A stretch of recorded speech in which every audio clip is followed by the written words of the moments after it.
হযরত আবু মুসা আল আশআরী রাদিয়াল্লাহু তাআলা আনহু বলেন, কিছু পাবিন কুরাইশ সহ আবু তালিব ব্যবসার উদ্দেশ্যে সিরিয়ার দিকে রওনা হলে নবী সাল্লাল্লাহু আলাইহি সাল্লাম তার ও সাথে রওনা হন।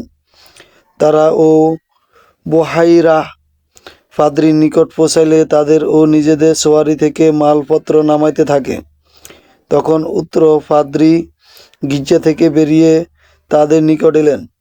অথচ এই কাফেলা আগে অনেকবার এখানে দিয়ে চলাচল করেছে, কিন্তু তিনি কখনো তাদের নিকট গির্জায় বেরিয়ে আসেননি এবং তাদের প্রতিও ভূক্ষেপ করেননি।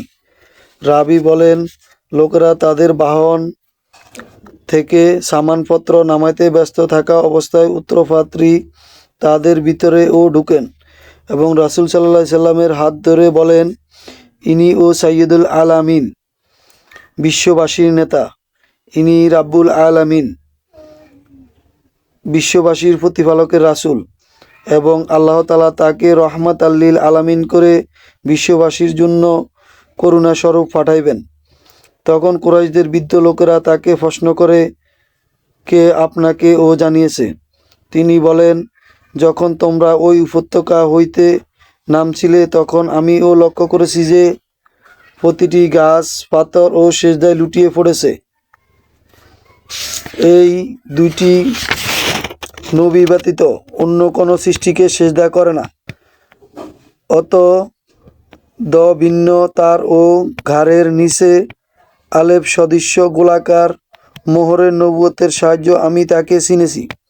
পাদ্রী তার খানকায় ফিরে গিয়ে তাদের জন্য খাবারের ব্যবস্থা করেন।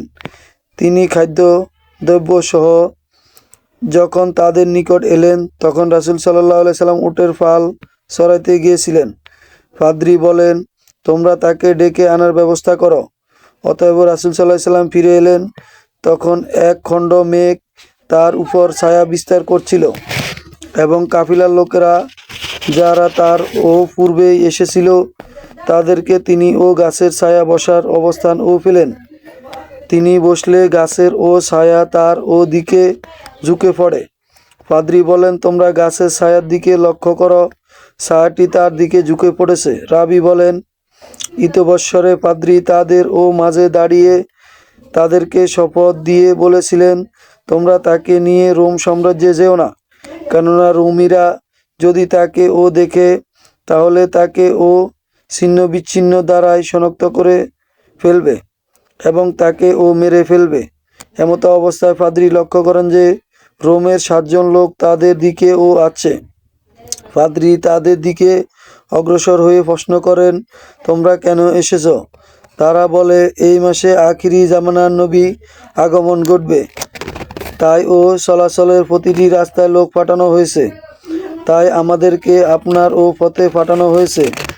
পাদ্রী রোমীয় নাগরিকদের প্রশ্ন করেন, তোমরা পেছনে তোমাদের চেয়েও ভালো কোনো ও ব্যক্তি আছে কি? কোনো পাদ্রী ও তোমাদেরকে এই নবীর ও সংবাদ দিয়েছে কি? তারা বলল, আপনার এই ও রাস্তা দিয়ে আমাদের ওই নবী আসার খবর দেওয়া হয়েছে। পাদ্রী বলেন, তোমাদের কি মত? আল্লাহ তাআলা যদি কোনো ও কাজ করার ইচ্ছে করেন তবে ও কোনো মানুষের পক্ষে তা প্রতিহত করা সম্ভব কি? তারা বলল, না, অর্থাৎ শেষ জামানার নবী আগমন ঘটবেই, কোনো মানুষ তা ঠেকাইতে পারবে না।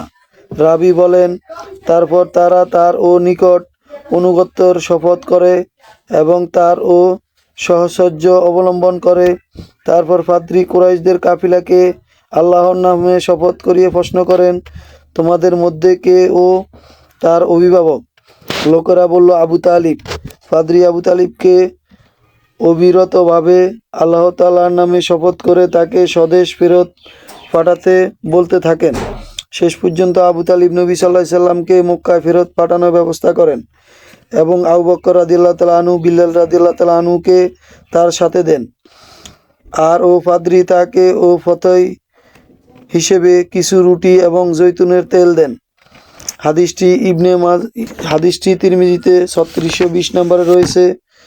সহিহ ফিকহুস সিরাত দিয়াতে 62 এবং 72 নম্বর রয়েছে। মিশকাতে হাদিসটি 5918-তে রয়েছে।